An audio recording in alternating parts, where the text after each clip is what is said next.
I used to think loyalty was the same thing as love. That if I just gave enough time, money, silence, my family would finally see me. But sometimes, the people you love the most are the ones who quietly erase you, piece by piece, until there's nothing left but your usefulness. This is a story about control masked as care, guilt disguised as love, and the quiet courage it takes to walk away from the people who raised you. Not out of hatred, but for survival. If you've ever felt invisible in your own home, if you've ever carried the weight while others watched, then this story is for you. Welcome to ErasedMe, where we tell the truths no one dares to speak. Backhand index pointing right. Don't forget to subscribe for more real stories about family, silence, and the fight to reclaim yourself. The phone buzzed again. A soft, nagging vibration that slid it just slightly across the edge of the wooden table. It had done this 5 times in the last hour, like a ghost tapping on my shoulder, insisting I look back. The screen lit up once more. Mom, Dad, Ethan. Same 3 names. Same loop. A triad of ghosts from a house I walked away from 6 months ago. Back then, there were no dramatic exits. No screaming matches or teary-eyed hugs. Just my mother's voice cutting through the hallway like a blade. You ungrateful brat. Get out and don't come back. I didn't reply. I didn't slam the door. I just picked up my suitcase and left. Now, I sat alone in a creaky thrift store chair, inside a 1-bedroom apartment in North Oklahoma City. The kind of place that smelled faintly of dust and lavender, with squeaky ceiling fans and peeling linoleum tiles. It wasn't pretty, but it was mine. No one waited at the door with an overdue bill. No one yelled my name down the hallway to guilt me for something I forgot. The phone buzzed again. A message this time. Naomi, if you still care about this family, even a little, please call us back. Ethan's overwhelmed. That phrase again. He's struggling. He needs you. He's your little brother. I swallowed hard, stared at the screen, then flipped it face down. I knew how that script played out. I'd lived it for years. Ethan wasn't overwhelmed, he was simply never held accountable. For 31 years, he'd floated while I sank. He played video games while I worked double shifts. He crashed cars while I paid off their repairs. My gaze drifted toward the window. It was early spring, and sunlight poured through the half-open curtain in quiet, golden stripes. For a second, everything looked almost cinematic. The stillness, the hum of the ceiling fan, the faint sound of a neighbor's dog barking a few doors down. Peaceful. But underneath that peace was something else, resolve. 6 months ago, I didn't just walk out of a house. I walked away from a system. A system that had mistaken my silence for weakness and my giving for duty. The phone buzzed once more, harder this time, like it knew I was ignoring it. But I didn't flinch. I had finally learned that not answering wasn't cruelty. It was survival. Because sometimes, the bravest thing you can do isn't fighting. It's walking away, and meaning it. I used to think favoritism in a family was like a lightning strike, sudden, loud, unmistakable. But in my house, it crept in like mold behind the drywall. Slow. Invisible. And by the time you noticed the damage, it had already taken root in everything. I was 11 the first time I learned what being invisible truly meant. Dad's pickup truck. His pride and joy, the old gray Ford he called his 3rd child, was parked in the driveway. Ethan, who was 13 at the time, climbed into the driver's seat to move it. He didn't check the garage door. Didn't care. He reversed anyway. A long, angry scrape tore down the side of the truck like claws across skin. Mom found the damage first. She let out a gasp, sharp and theatrical, then silence, her most dangerous mode. A few minutes later, she turned to me and asked, Naomi, did you touch the truck today? I blinked. I'd been at school all day. I had a math test that morning. I hadn't even been home for lunch. I was at school, I said, softly. Her eyes narrowed, not out of disbelief, but out of practiced suspicion. Meanwhile, Ethan sat at the kitchen table, chewing on cold pizza, face blank, eyes deliberately avoiding the scene. He didn't say a word. He never had to. That wasn't a one-time thing. At first, I told myself they didn't mean it. That they didn't realize how often they forgot my name during conversations. That they didn't know how it felt when my perfect report cards were met with nods, while Ethan's passing attendance got him cake and balloons. I remember once, in 7th grade, I made it to the state finals for the math team. I came home holding my certificate like it was gold. Mom glanced at it while stirring soup and said, "That's nice. Don't forget to clean the bathroom." A week later, Ethan got invited to a class bowling night. She posted it on Facebook with the caption, "So proud of our little man. Big things ahead. Big things ahead." For someone who barely tried. Who failed upward. It wasn't just the praise. It was how often I was left to figure things out alone. Like the time I got the flu and had a fever of 103. I drove myself to urgent care because everyone else was too busy. But when Ethan had stomach cramps from eating too much fried chicken, Mom called 911. The ambulance bill? Covered, no questions asked. That's when I began to understand, love in our house wasn't unconditional. It was performance-based. And my role was the reliable one. The fixer. The background extra who kept the household running while the lead actor took all the applause.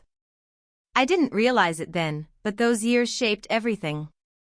They taught me how to disappear, how to quiet my needs, how to survive on scraps of validation. I thought if I just kept doing well, straight A's, scholarships, no trouble, they'd eventually look at me the way they looked at him. But you can't compete with a ghost someone's already decided is an angel. You just exhaust yourself trying. The first time my mom asked for money, it sounded small. Almost harmless. "Naomi, honey," she said one night over the phone, her voice soft, like she was about to ask a favor she'd already decided I couldn't refuse. "The gas bill came out higher than usual this month, almost $190. Your dad forgot to pay it, and they're saying they'll shut it off by Thursday. Can you just handle it this time? I'll pay you back tomorrow." I remember standing in the parking lot outside my office, work badge still hanging around my neck, laptop bag dragging my shoulder down. I stared at the phone for a second before sighing. "Okay. I'll send it now." She didn't even say thank you. Just, "You're a lifesaver," and then hung up. That was how it started. Next week, it was the electric bill. Then the water. Then internet. One by one, like dominoes tipping forward. At first, she'd still say, "I'll pay you back," but over time, those words disappeared. Replaced by things like, "Family helps each other," or worse, "You know we're struggling. Don't be selfish." And so I paid. I paid because I didn't know how to say no yet. Because even though I lived in a cramped apartment with mismatched furniture and ate microwaved noodles 3 nights a week, I still felt obligated to fix everything for a house I no longer lived in. Dad never asked directly. But he always expected. "Naomi's got it," he'd mutter whenever a bill came in late. "She's the responsible one." Like that was my identity, not Naomi the daughter, or the woman, or the human being, but Naomi the solution. It didn't take long for Ethan to jump in. He had racked up over $1,000 in credit card debt buying a fancy laptop for freelance graphic design. He'd missed a few payments and wrecked his credit. So, Mom called me again. "Sweetheart, Ethan's in a tight spot," she said, rehearsed concern lacing every syllable. "He's really trying to get back on track. Do you think you could co-sign for a replacement? It's just a basic laptop, around $950. We'll pay you back little by little." I knew exactly what little by little meant. It meant never. It meant the burden would quietly become mine, just like everything else. But still, I said yes. Back then, I thought saying yes was love. That if I just kept being the dependable one, eventually they'd stop seeing me as a wallet and start seeing me as a daughter again. I was wrong. Within 3 months, I was paying nearly $1,200 a month to keep their household afloat. Not because I had plenty, but because no one else was willing to do it.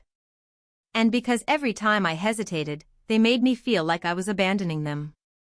There were weeks I'd walk into Whole Foods with a list from Mom: almond milk, gluten-free bread, organic olive oil, Dad's favorite cookies. I'd push the cart like a dutiful shopper, my own cravings ignored because I couldn't afford anything extra. I'd carry heavy bags up their front steps, arms aching from the weight, only to be greeted by Ethan stretched across the couch, watching Netflix, not even pausing to help me unload. "Did you get the cinnamon ones?" Mom would call from the bedroom. Not "how are you?" Not "are you eating enough?" Just a checklist. One night, after another long shift and another $175 worth of groceries, I got home, opened my laptop, and stared at my banking app. My fingers hovered before clicking transaction history. I started scrolling. And scrolling. I opened Excel, made a spreadsheet, labeled every line: electricity, gas, internet, groceries, Ethan's laptop, Dad's prescriptions. The total? $16,834.29 in 6 months. I didn't cry. I didn't rage. I just stared at that number like it belonged to someone else. Like I had accidentally stumbled onto a stranger's financial trauma. But it was mine. And for the first time, I asked myself the question I had been too afraid to say out loud. Was this really love, or just obligation dressed up in guilt? It happened on a Tuesday. I had just gotten home after back-to-back client meetings, my blouse wrinkled, my heels blistering my skin, and my brain running on caffeine fumes. The sky outside had turned gray, the kind of color that presses down on your shoulders like invisible weight. I dropped my keys on the counter, opened my fridge, and found nothing. A single bottle of water and half a dried lemon. Everything else? I had delivered to my family 3 days ago. I stood there, staring into the cold, empty light of the refrigerator, and something inside me shifted. A flicker at first: doubt? Anger? Grief? I wasn't sure. But it was enough to make me walk straight to my desk, power up my laptop, and pull up that spreadsheet again. $16,834.29. That was the number. The price of guilt. The currency of silence. I stared at it until my vision blurred, then added a new tab. Emotional cost.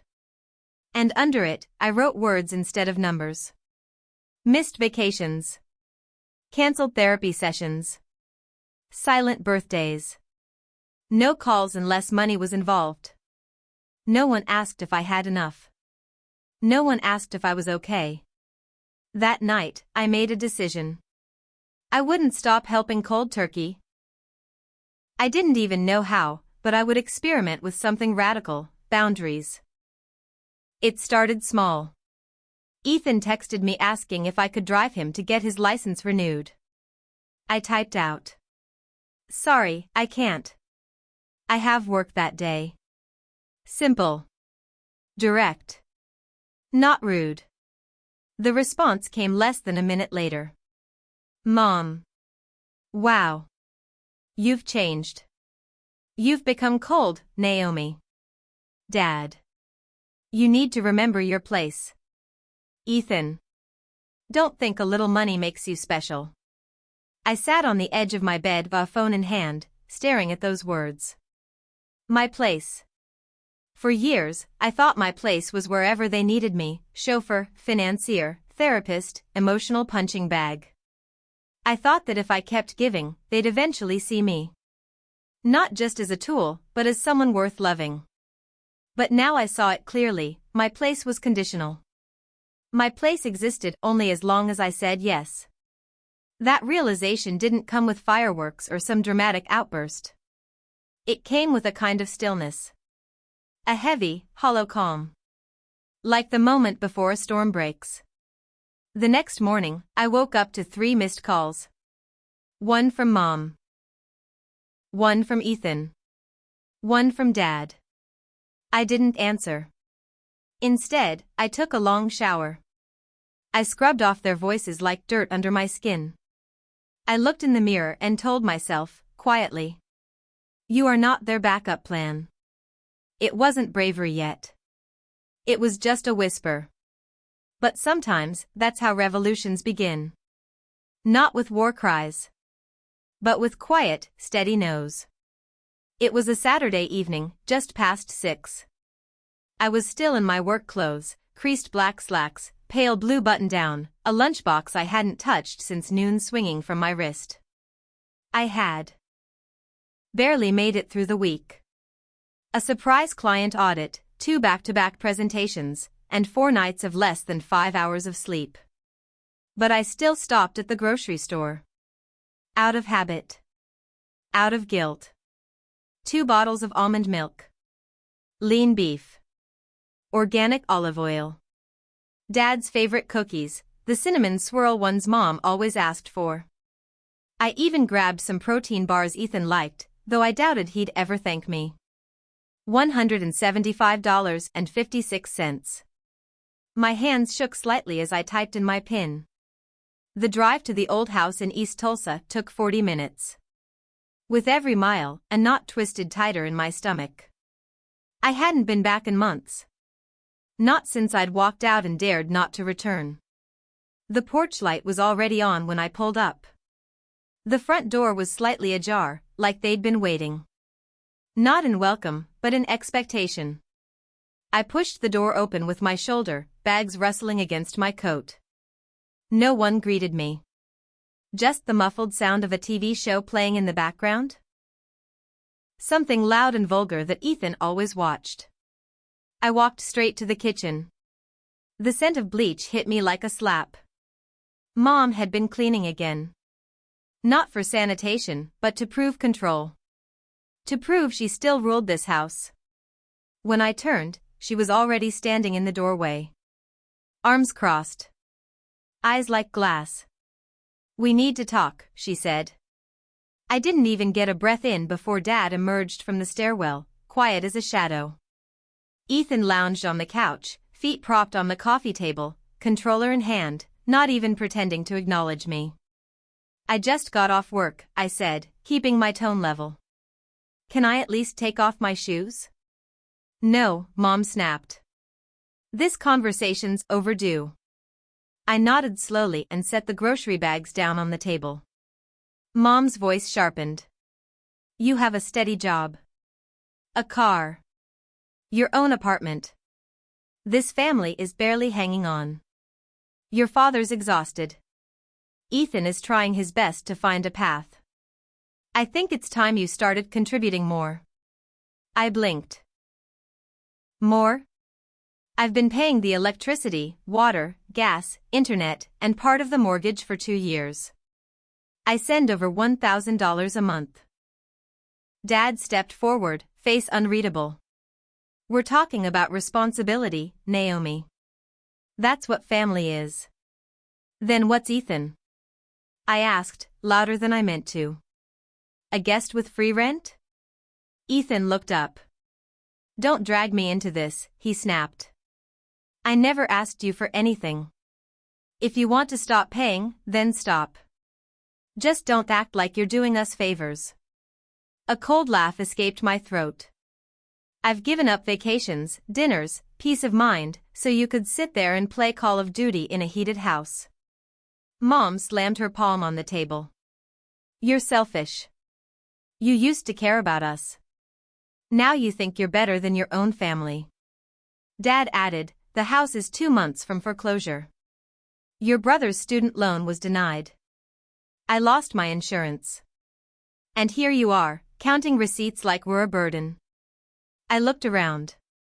The living room I once vacuumed while balancing study guides. The hallway where I used to tiptoe past arguments. The kitchen I stocked every week without a thank you. I inhaled deeply, my voice calm and deliberate. You want my whole paycheck? You want me to buy Ethan a car so he can find his path? Is that it? Ethan stood up, arms stiff. You're out of line. No, I said. You are. I turned to him.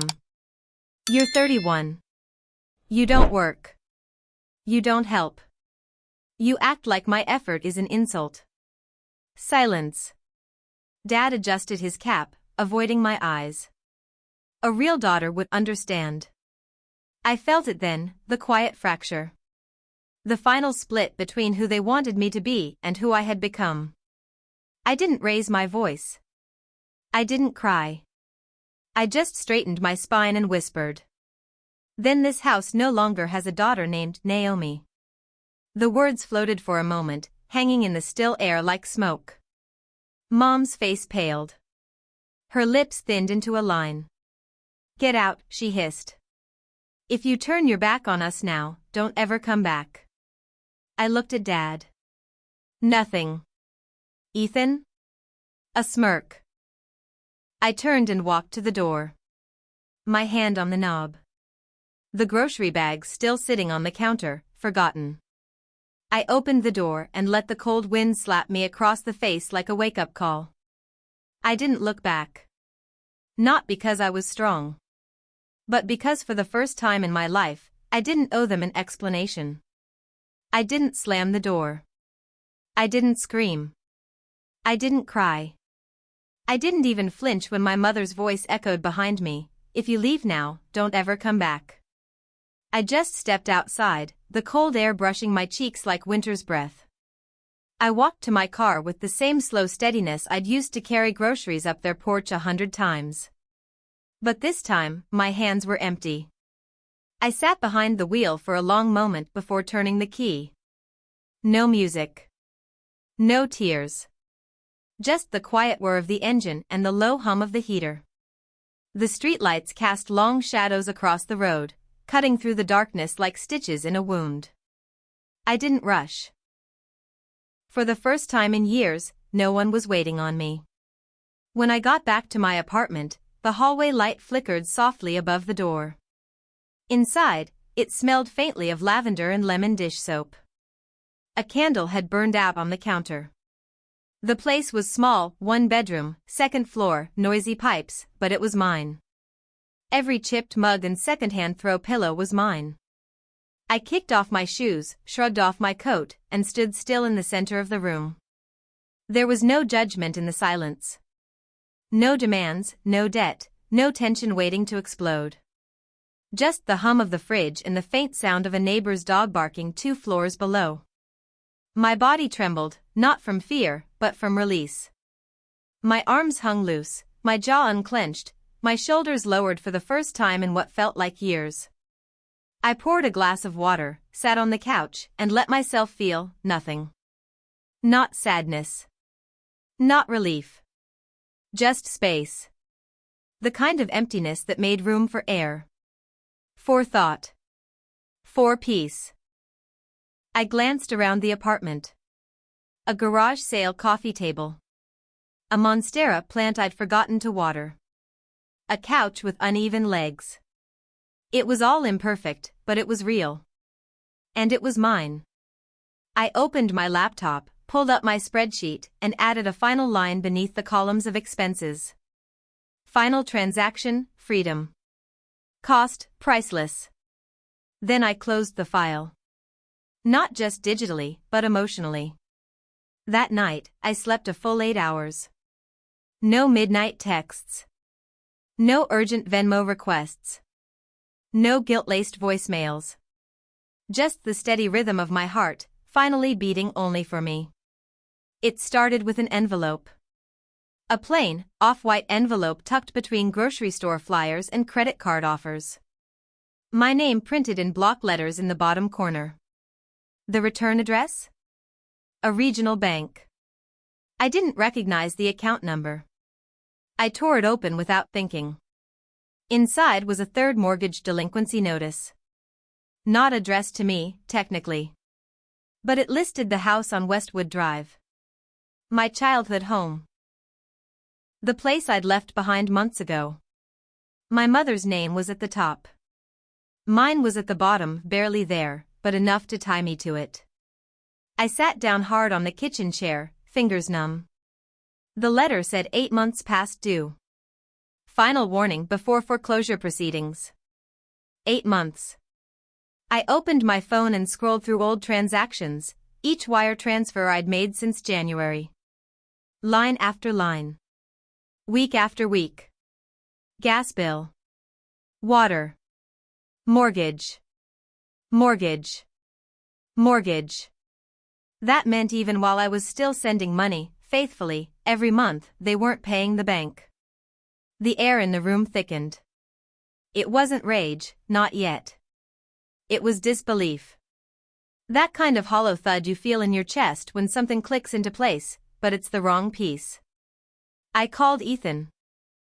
He picked up on the second ring. Naomi. Thank God. Mom's freaking out. The bank sent another letter. What's your plan? My plan? I repeated, slowly. I don't have a plan. I don't live there anymore. He exhaled sharply. Don't play dumb. You've been helping with the mortgage for months. Then you just stopped and now we're about to lose the house. A long silence passed between us. Then I asked, where did the money go, Ethan? The money I sent when I was helping. What was it used for? I don't know, he muttered. Mom said you were only covering part of it. Maybe it wasn't enough. I didn't buy it. So I called the bank. After 3 transfers and 20 minutes on hold, a tired-sounding man confirmed what I already feared. The account is 8 months delinquent. Final notice sent 3 weeks ago. No payments received since November. Even when I was sending money, $1,300 a month, they hadn't been forwarding it. My hand shook slightly as I ended the call. So I called my parents. Mom answered. I could hear the tapping of fingers against the kitchen counter, Dad breathing nearby, Ethan's footsteps in the background. She put me on speaker. Naomi, she began, her voice syrupy sweet, we were just talking about you. I have one question, I said. Where did the mortgage money go? Silence. Then, well, your dad needed emergency dental work. Ethan's car broke down. And everything's gotten so expensive lately. Groceries. Gas. You know how it is. I cut her off. So none of it went to the bank? Dad jumped in. It wasn't intentional. Things piled up. If you'd stayed, helped more, maybe it wouldn't have gotten this far. My jaw clenched. No. If I had stayed, you would have lied longer. Kept spending my money and letting the house rot behind the scenes. Mom's tone turned sharp. Don't be so ungrateful. I carried you for 9 months. This house is still your home. No, I said. It's not. Not anymore. And I'm not ungrateful. I'm done. Ethan's voice cut through. You think you're better than us? You think without us, you'd be anything? I almost laughed. No, Ethan. I didn't succeed because of you. I succeeded despite you. More silence. Then I spoke slowly, clearly, I'm your daughter. Not your ATM. Not your insurance policy. Not your bailout plan. And I refuse to keep funding your irresponsibility. I hung up. No theatrics. No second thoughts. I blocked them one by one. Then I sent a final message in the family group chat. I'm not your backup plan anymore. Goodbye. And just like that, my phone went quiet. For the first time in a long time, it stayed that way. The morning after I sent that final message, my phone didn't buzz. No missed calls. No guilt-laced texts.